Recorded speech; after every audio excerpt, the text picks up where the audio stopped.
राजस्थान सरकार के एक साल बेमिसाल को लेकर सांसद मन्नालाल रावत ने प्रेस वार्ता कर सरकार की एक साल की उपलब्धियों को गिनाया। साल पहले जब सरकार बनी और जो एजेंडा लेकर जनता के बीच में हम गए थे, जनता की राय लेके सारी बातों को आगे बढ़ाया,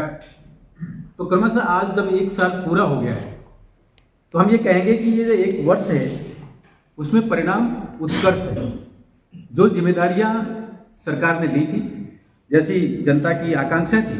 उन बिंदुओं पर आगे बढ़े। लेकिन महत्वपूर्ण ये भी है कि जब एक वर्ष पहले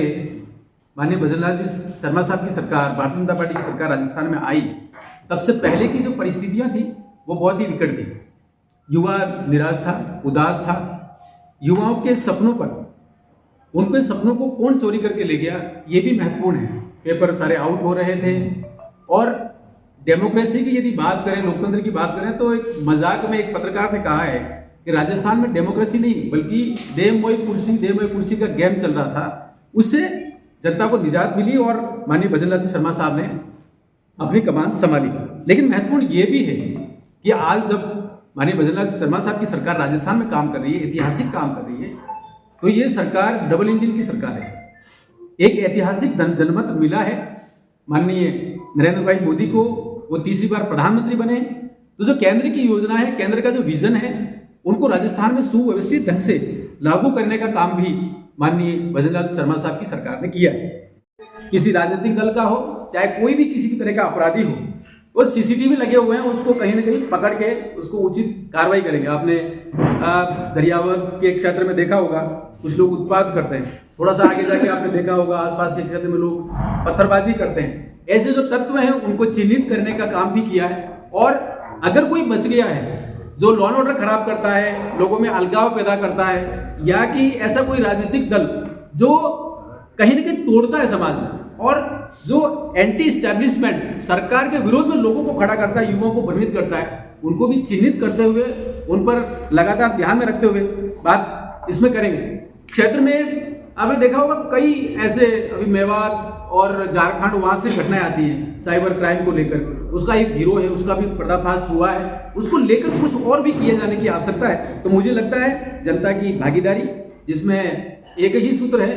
सबका साथ सबका विकास, लेकिन सबका प्रयास और सबका विश्वास, ये जो आखिरी दो पद हैं, सबका प्रयास और सबका विश्वास, इन बातों को लेकर हम सभी को जुड़ना है और राष्ट्र निर्माण में और राज्य को एक विकसित राज्य की तरफ आगे बढ़ाने में। आपको ध्यान होगा कि कांग्रेस के कालखंड में राजस्थान को बीमारू राज्य में शामिल करते थे। तो बीमारू जब नाम लिखते थे, बिहार से शुरू होता था, तो जो आर था बीमारू, जो आर था वो राजस्थान के लिए था और यू उत्तर प्रदेश के लिए था, ये, और जो एम था उसमें वो मध्य प्रदेश के लिए था। ये तीनों राज्य बीमारू राज्य की श्रेणी से बाहर निकलकर एक उन्नत राज्य और आज की तारीख में क्रमशः आगे बढ़ते विकसित राज्यों की तरफ आगे बढ़ रहे हैं। मुझे विश्वास है कि ये जो जनता ने जो कुछ भी एक आशीर्वाद दिया है, इस बात को लेकर कि हाँ, एक सुशासन को लेकर, समावेशी विकास को लेकर और उन्नत भारत 2047 को लेकर जो सपने माननीय नरेंद्र भाई मोदी ने, माननीय प्रधानमंत्री जी ने देखे हैं, उसको लेकर भारतीय जनता पार्टी के जितने आरोप लगाते हैं, देखिए हम आरोप नहीं लगाते हैं, हम तो तथ्य समाज के सामने रखते हैं कि विशुद्ध रूप से तथ्यात्मक जानकारी को साथ में लेकर यदि हम बात करेंगे तो सही होगी। एक डॉक्टर है,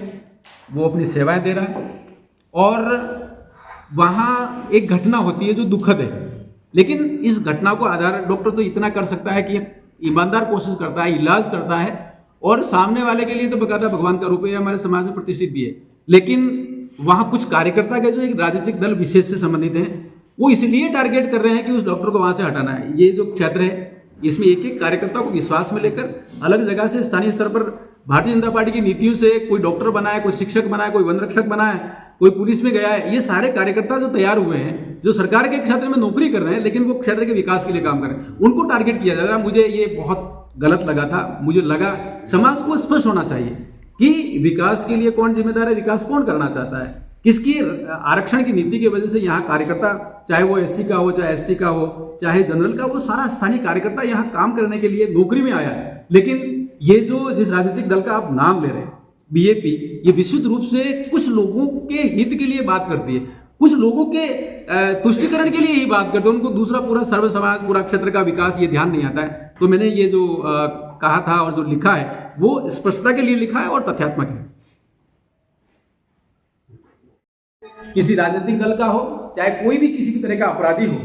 वो सीसीटीवी लगे हुए हैं, उसको कहीं ना कहीं पकड़ के उसको उचित कार्रवाई करेंगे। आपने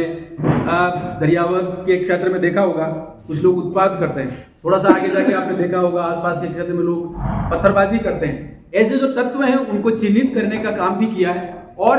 अगर कोई बच गया है जो लॉ एंड ऑर्डर खराब करता है, लोगों में अलगाव पैदा करता है, या कि ऐसा कोई राजनीतिक दल जो कहीं ना कहीं तोड़ता है समाज में और जो एंटी इस्टेब्लिशमेंट, सरकार के विरोध में लोगों को खड़ा करता है, युवाओं को भ्रमित करता है, उनको भी चिन्हित करते हुए उन पर लगातार ध्यान में रखते हुए बात इसमें करेंगे।